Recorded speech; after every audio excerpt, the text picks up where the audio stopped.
Good evening. My name is Abraham Lincoln, and I'm an Illinois U.S. Representative of Congress.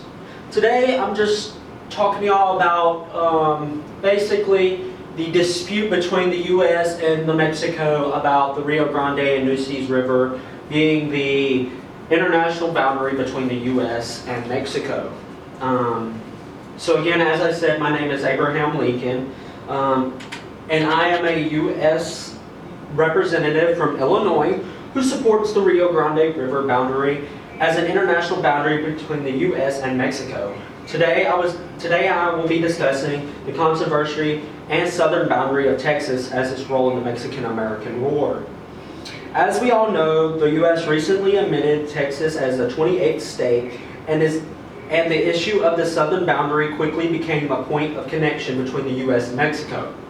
While Mexico believes the boundary should be the Nueces River, the U.S. believes that it should be the Rio Grande River.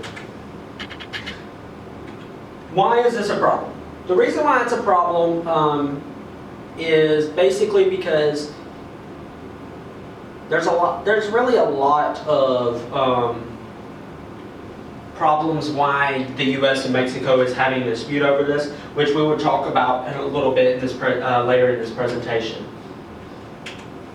So as you can see in this picture right here, looking at this map from 1828, we can see the extent of the Mexican territory at the time. However, as we move forward in time, you will see a gradual expansion of the U.S. territory as a result in the Manifest Destiny. So just a little bit of talking through here for right now. As you can see, you can probably barely see it, but this is the Rio Grande River that runs straight into the Gulf of Mexico, which is right here. And the Nueces River is, you can really barely see it because you barely see it, but the the Nueces River is about right here. So there's a big gap between it. So our next map you would see, this was a map of 1833, and it shows the state of Coahuila in Texas. So right here, this blue will be the Coahuila. And then Texas is right here as a single entity. But as we move forward, we see Texas becoming an independent republic and eventually being admitted into the state of the U.S.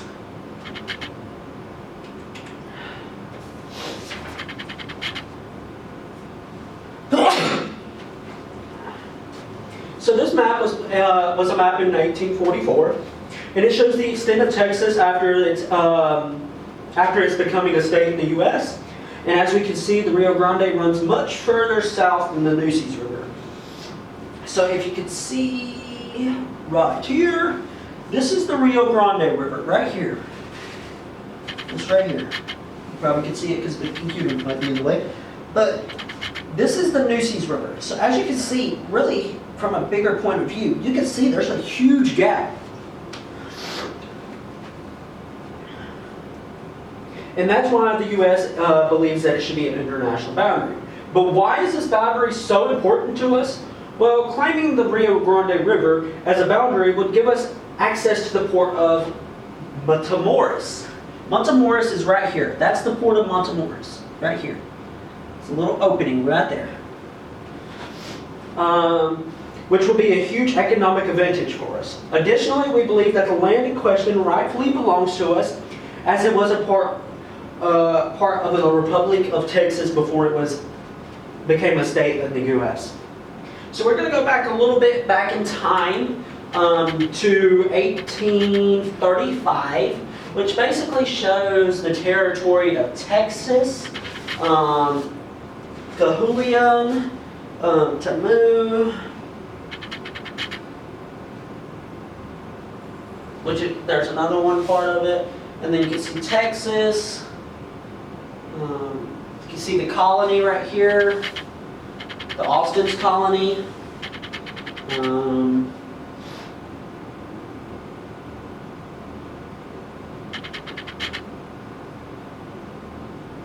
You can see U.S. territory up here. Mexico is still right here. Arkansas, Louisiana, Mississippi. Just you can still see the Native American tribes who also resided in the dispute territory. It was important that we respected those rights and worked with them to ensure that their land is protected. If we win this dispute, and this is only if we win this dispute, we will plan to incorporate the land into the U.S. and promote settlement and economic development in this region. So basically, what I mean by that is that we will let the colonies keep their land, but we will help them build their colony up by giving them more economic value. But in conclusion, the Rio Grande River should be an international boundary between the U.S. and Mexico. Not only is it historically justified, but it would also provide us with economic advantages and allow us for the expansion of U.S. territory. As you can see here is a little, just some numbers, but 80% of U.S. Representatives believe that the United States is right about the Rio Grande River should be the international boundary, and 20% of U.S. Representatives believe that Mexico is right, that the Nueces River should be the international boundary.